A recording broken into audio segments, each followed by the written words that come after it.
Hi, beautiful people. How are ya? I'm Dr. Pammy Jean. I hope you're having a great day.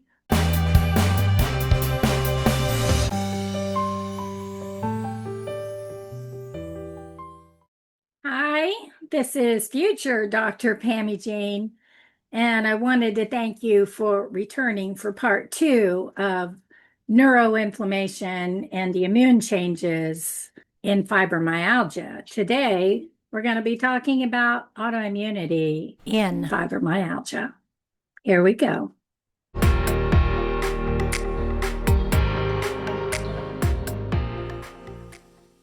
Since that famous mouse study in 2021, other researchers, for example, two studies in 2023, have studied anti-satellite glia cell IgG autoantibodies in fibro. In one study, researchers determined that fibromyalgia patients do have higher anti-satellite glial cell levels of IgG compared to healthy controls. The higher the levels, the worse the disease.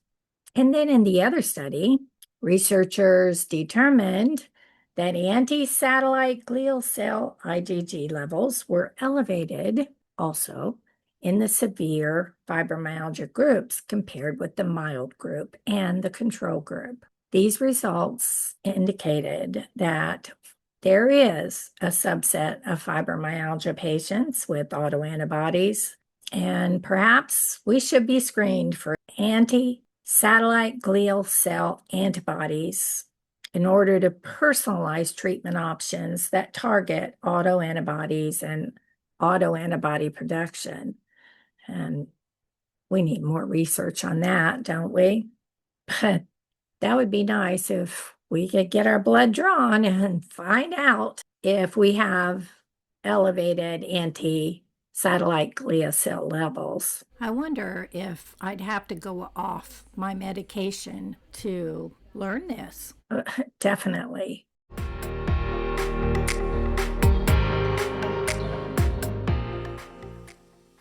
I mean, maybe everybody has these high levels of autoantibodies who have fibromyalgia, and maybe some people's levels are just a little lower and can't be detected yet, but that's why we need more research.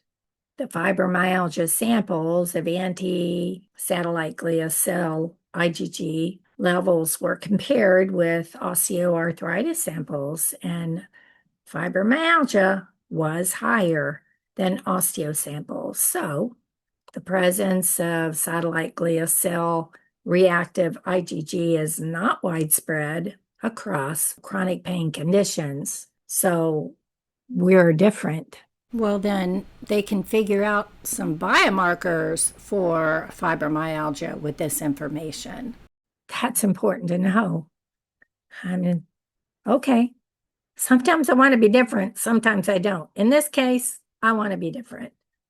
In addition, it's important to note that fibromyalgia serum had elevated levels of IgG that bind human satellite glial cells.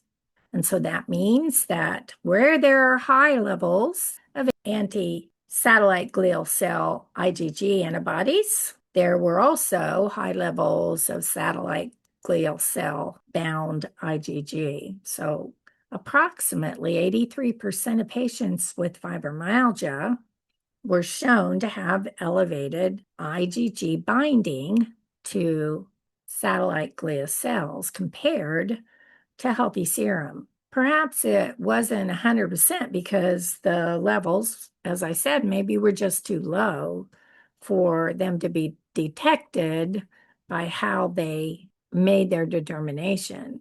And maybe they just simply have less pain than some people with higher levels of pain. I don't know where I fit on that. I mean, I tend to just push throughout the day. If I have something I want to do, I'll do my best to get it done, and then I crash. That's what I do. But I wake up the next day and I'm ready to go again, usually. But let's consider this. in rheumatoid arthritis, patients are divided as either seropositive or seronegative. So seropositive RA is associated with more severe joint destruction. So could fibromyalgia also be divided into seropositive and seronegative? Further studies are definitely needed.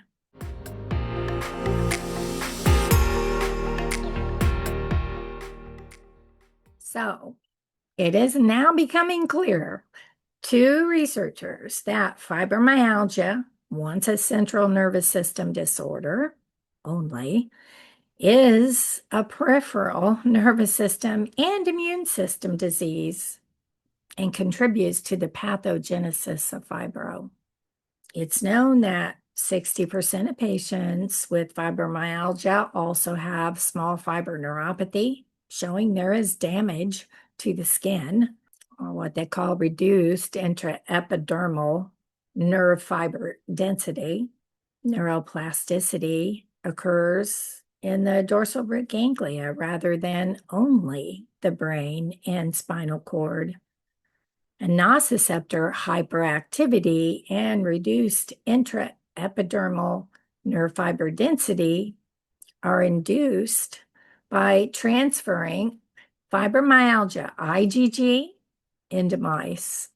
Fibro IgG also binds antigens expressed in mouse and human dorsal root ganglions, which suggest a causal relationship of the peripheral nervous system and immune system.